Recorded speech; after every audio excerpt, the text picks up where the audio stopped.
Selamat sore, saudara terkasih dalam Tuhan Yesus Kristus. Kehidupan adalah menjadi misteri bagi setiap kita. Menjadi rahasia sang pemilik kehidupan itu sendiri. Di dalam suka duka kita, di dalam tawa canda kita, di lembah ataupun di gunung, di dalam berkat ataupun pencobaan yang kita alami, Tuhan selalu ada di sana. Dia selalu menemani kita. Tanpa Tuhan, hidup tidak memiliki tujuan. Tanpa tujuan, hidup tidak memiliki makna. Tanpa makna, hidup tidak memiliki harapan. Biarlah di tengah pandemi virus corona ini, setiap kita selalu berpikiran positif dan melakukan aktivitas dengan positif dimanapun kita berada. Biarlah kita terus berdoa memohon belas kasihan Tuhan supaya pandemi virus corona ini bisa segera berakhir. Mari bersama-sama sebelum kita masuk ke dalam renungan firman Tuhan pada kesempatan sore hari ini, kita merendahkan hati kita di hadapan Tuhan. Kita berdoa bersama-sama. Bapa di dalam kerajaan surga, segala puji syukur kami naikkan kepadamu ya Tuhan. Karena kami tahu Tuhan tidak pernah meninggalkan kami di dalam kondisi apapun. Melalui perenungan firman Tuhan pada kesempatan sore hari ini, kami ingin diingatkan, kami rindu untuk diteguhkan bahwa Tuhan selalu ada bersama dengan kami. Bahwa Tuhan senantiasa memperhatikan kami, dan kasih setia Tuhan tidak pernah berkesudahan di dalam hidup setiap kami. Kami menyerahkan Tuhan waktu perenungan firman Tuhan pada kesempatan sore hari ini ke dalam tangan-Mu. Di dalam nama Tuhan Yesus Kristus kami sudah berdoa. Amin. Saudara terkasih dalam Tuhan Yesus Kristus, pada kesempatan sore hari ini kita bersama-sama akan membaca satu bagian firman Tuhan yang terambil dari kitab 1 Samuel pasal yang ke-7. Kita akan membaca mulai dari ayat yang kedua sampai dengan ayat yang ke-14. Firman Tuhan berbunyi demikian. Orang Filistin terpukul kalah dekat Mispa. Sejak saat tabut itu tinggal di Kiryat Yearim, berlalulah waktu yang cukup lama, yakni 20 tahun. Dan seluruh kaum Israel mengeluh kepada Tuhan. Lalu berkatalah Samuel kepada seluruh kaum Israel demikian, jika kamu berbalik kepada Tuhan dengan segenap hati, maka jauhkanlah para allah asing dan para Asitore dari tengah-tengahmu, dan tujukan hatimu kepada Tuhan, dan beribadahlah hanya kepadanya. Maka ia akan melepaskan kamu dari tangan orang Filistin. Kemudian orang-orang Israel menjauhkan para Baal dan para Asitore dan beribadah hanya kepada Tuhan. Lalu berkatalah Samuel, kumpulkanlah segenap orang Israel ke Mispa, maka aku akan berdoa untuk kamu kepada Tuhan. Setelah berkumpul di Mispa, mereka menimba air dan mencurahkannya di hadapan Tuhan. Mereka juga berpuasa pada hari itu dan berkata di sana, kami telah berdosa kepada Tuhan. Dan Samuel menghakimi orang Israel di Mispa. Ketika didengar orang Filistin bahwa orang Israel telah berkumpul di Mispa, majulah raja-raja kota orang Filistin mendatangi orang Israel.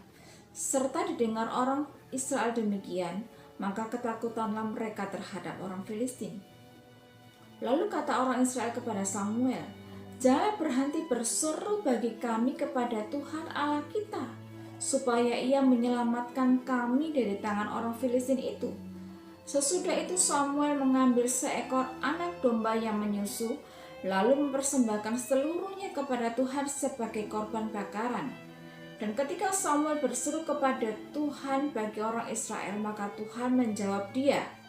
Sedang Samuel mempersembahkan korban bakaran itu, majulah orang Filistin berperang melawan orang Israel. Tetapi pada hari itu Tuhan mengguntur dengan bunyi yang hebat ke atas orang Filistin dan mengacaukan mereka, sehingga mereka terpukul kalah oleh orang Israel. Keluarlah orang-orang Israel dari Mispa mengejar orang Filistin itu dan memukul mereka kalah sampai hilir Betkar. Kemudian Samuel mengambil sebuah batu dan mendirikannya antara Mispa dan Yesana. Ia namanya Ebenezer, katanya. Sampai di sini Tuhan menolong kita. Demikianlah orang Filistin itu ditundukkan dan tidak lagi memasuki daerah Israel. Tangan Tuhan melawan orang Filistin seumur hidup Samuel. Dan kota-kota yang diambil orang Filistin pada Israel kembali pula kepada Israel, mulai dari Ekron sampai Gad, dan orang Israel merebut daerah sekitarnya dari tangan orang Filistin. Antara orang Israel dan orang Amori ada damai. Demikian pembacaan firman Tuhan pada kesempatan sore hari ini. Saudara terkasih dalam Tuhan, satu monumen biasanya didirikan untuk mengenang satu peristiwa penting yang terjadi di masa yang lalu. Kalau misalnya kita kebetulan melewati Jalan Pahlawan di kota Surabaya, di situ ada satu tugu yang disebut dengan Tugu Pahlawan. Tugu ini tingginya mencapai 41,5 meter dan berbentuk seperti paku terbalik. Tugu ini didirikan untuk mengenang satu peristiwa penting yang terjadi pada tanggal 10 November tahun 1945, di mana arek-arek Surabaya pada waktu itu berjuang melawan sekutu dan Belanda yang bermaksud kembali ingin menjajah Indonesia. Monumen ini menjadi satu perhatian yang cukup penting setiap peringatan Hari Pahlawan pada tanggal 10 November. Dan monumen ini menjadi satu hal yang sangat penting bukan hanya bagi arek-arek Surabaya, tetapi juga bagi seluruh rakyat Indonesia, untuk mengenang keberanian arek-arek Surabaya melawan tentara sekutu dan Belanda pada waktu itu. Tema khotbah kita pada sore hari ini adalah Ebenezer. Sampai di sini Tuhan menolong kita. Ebenezer, sampai di sini Tuhan menolong kita. Kata Ebenezer sendiri secara literal memiliki arti batu pertolongan, yang diambil dari dua kata, yaitu Even yang artinya adalah batu, yang terdapat di dalam teks Kejadian 28 ayat yang ke-11, dan kata Eser yang artinya adalah penolong, yang dapat kita jumpai di dalam teks Kejadian 2 ayat 18 dan 20. Kata Ebenezer sendiri di dalam kitab 1 Samuel terdapat di dalam dua bagian, yaitu di dalam 1 Samuel 4 ayat yang ke-1b. Orang Israel maju berperang melawan orang Filistin dan berkemah dekat Ebenezer, sedang orang Filistin berkemah di Afek. Di dalam teks ini, kata Ebenezer merujuk kepada nama satu tempat. Sementara di dalam 1 Samuel 7 ayat yang ke-12, kemudian Samuel mengambil sebuah batu dan mendirikannya antara Mispa dan Yesana. Ia namanya Ebenezer, katanya, sampai di sini Tuhan menolong kita. Di dalam bagian teks firman Tuhan ini, kata Ebenezer merujuk kepada satu batu peringatan yang didirikan oleh Samuel. Mungkin muncul pikiran di dalam benak kita, mengapa Samuel memberikan nama Ebenezer dan mengapa dia mendirikan batu peringatan? Saudara terkasih dalam Tuhan, ketika Samuel mendirikan batu sebagai satu peringatan, jelas ini bukan sebagai satu tujuan untuk disembah oleh orang Israel. Tetapi batu ini adalah sebagai satu peringatan kemenangan orang Israel atas orang Filistin.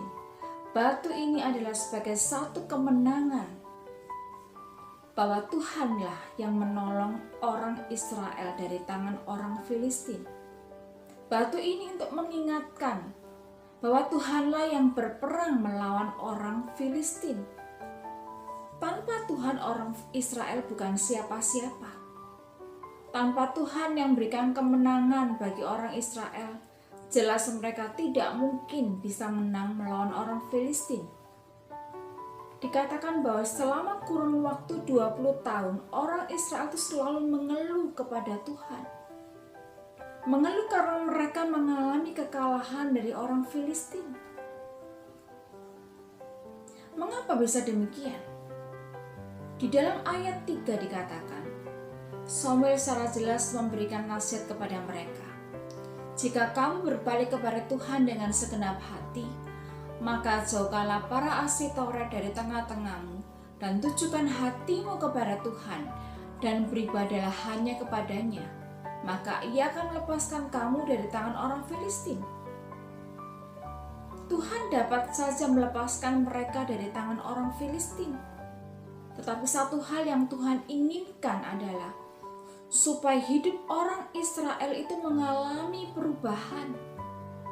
Tuhan ingin supaya mereka hidup menjauhi dosa-dosa yang sudah mereka lakukan.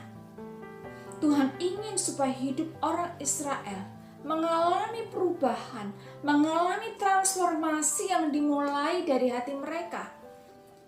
Hidup mereka adalah hidup yang sungguh-sungguh, yang tulus, bukan di dalam kepura-puraan dan kepalsuan. Dan Tuhan ingin supaya mereka sungguh-sungguh menyingkirkan berhala di dalam hidup mereka.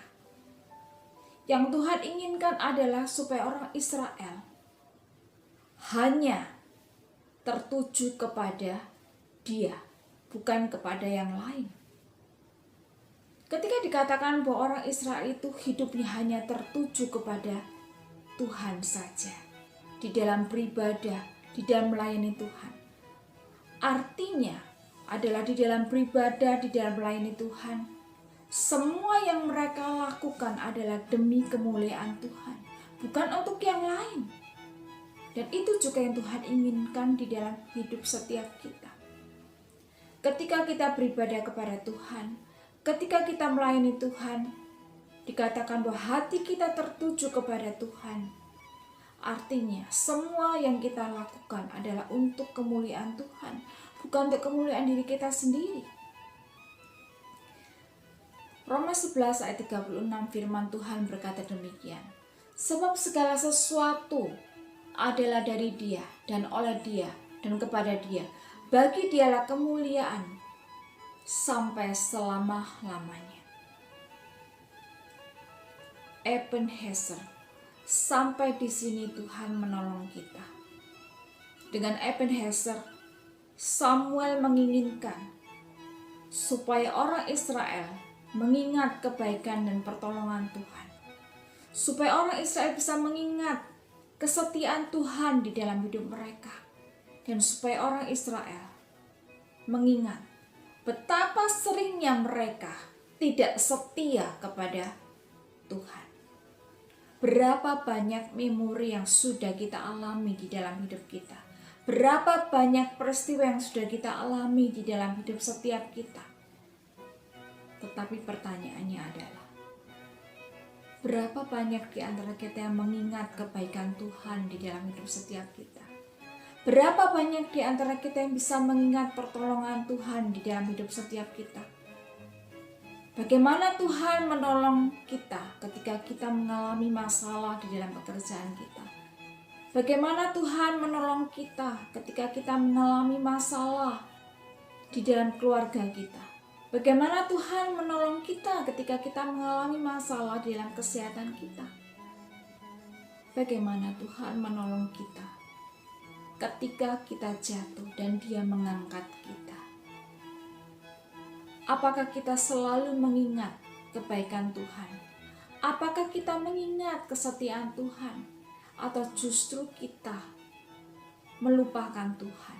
Melupakan semua kebaikan yang Tuhan telah lakukan di dalam hidup setiap kita. Ratapan 3 ayat 21-23 firman Tuhan berbunyi demikian. Tetapi hal-hal inilah yang kuperhatikan. Oleh sebab itu aku akan berharap. Tak berkesudahan kasih setia Tuhan.